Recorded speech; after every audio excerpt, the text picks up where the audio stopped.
Jim, do you feel like you've influenced any breeders to fully understand how important it is to be cultivating and breeding in a micro dense soil, so that the plant is ready to respond, whether it's to biopesticides that we want to be using or microbial inoculants or a living soil? Have you had any influence there, and have people gotten back to you and thank you for really popularizing this work?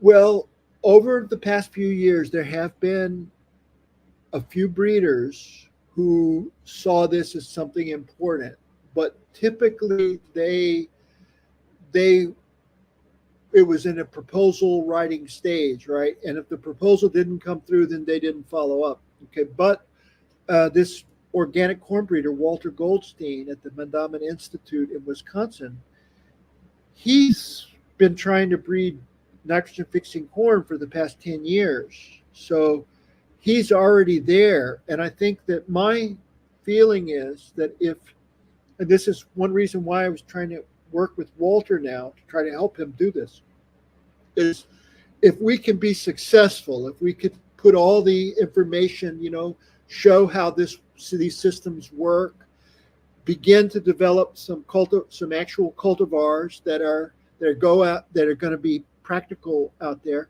then that's going to prove to the rest of society that we can now do this, that we can create cultivars that are endophyte enhanced, and that it's going to be better, and we'll know how to do it, right? We'll understand what the microbiologist and the botanical part has to do, and what the breeders have to do to maintain those systems, right? So yeah, working together is key. Absolutely right. And if we do it, I think it'll be really important. It'll be a kind of proof, right, that we can do it, and that it's a way and more people will then, I think, begin to do it. And I think, that's one of the drawbacks, that if we're not breeding in this situations, plants are evolving to not associate with endophytes, not associate with other microbes. And so if we're using things like microbial inoculants, they're going to be like, why bother? Or biopesticides just aren't going to have the same efficacy because the plants aren't used to relating to them. So, well, we know, for example, that there was a recent paper. I don't have it with me, so I don't remember the details of it. But where they found that some corn varieties can no longer associate with. They've lost the genes, the NOD gene, or genes that are required for mycorrhizal association. So they no longer can associate with VA mycorrhizae. And that's because, we've used so much nitrogen on them and selected them in such a way that they don't need mycorrhizae to survive. They have us squirting nitrogen on them. Yeah, they got crack. Yeah. So they're on crack. Exactly right. Nitrogen crack. Exactly right. They're addicted to nitrogen crack. So are any of these corn cultivars available for purchase at this point in time? I don't think so. Because the breeding is very much ongoing. I don't think they're testing them. They have lines that they're testing.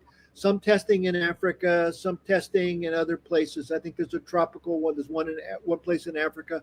Maybe link up with some more African testing, and also some tropics. Somewhere in Puerto Rico, I think, where there's another nursery to test these varieties. So, that's how they do it. Testing nurseries, testing areas all over the world, and so it's in that stage of development. Are they all open pollinated? They are inbreeds, but I think they will. I think there's outcrossing that can be done. But these are inbreeds, and Walter told me he's trying to put a gene in them that will prevent them from taking in some of the GMO corn, because the organic growers don't want So they're trying to cross this gene so that it won't outcross, right? Won't take in some of this, because they don't want the GMO genes going into the organic corn. Wow. Yeah. Well, that just makes all the sense in the world to not release it, because you're going to get a GMO cross. Whereas if you get it to not accept that GMO pollen, then you don't have to worry about that cross. Yeah, right. Damn. Wow, dude, you always blow my mind. And it's not fair that we only got 3 more minutes. So we'll definitely have to have you on again. Ken, I hope you got some of the contacts that he was talking about, because I think they would be, great guests to bring on as well, so that we can continue this conversation. I mean, that's what we're here about.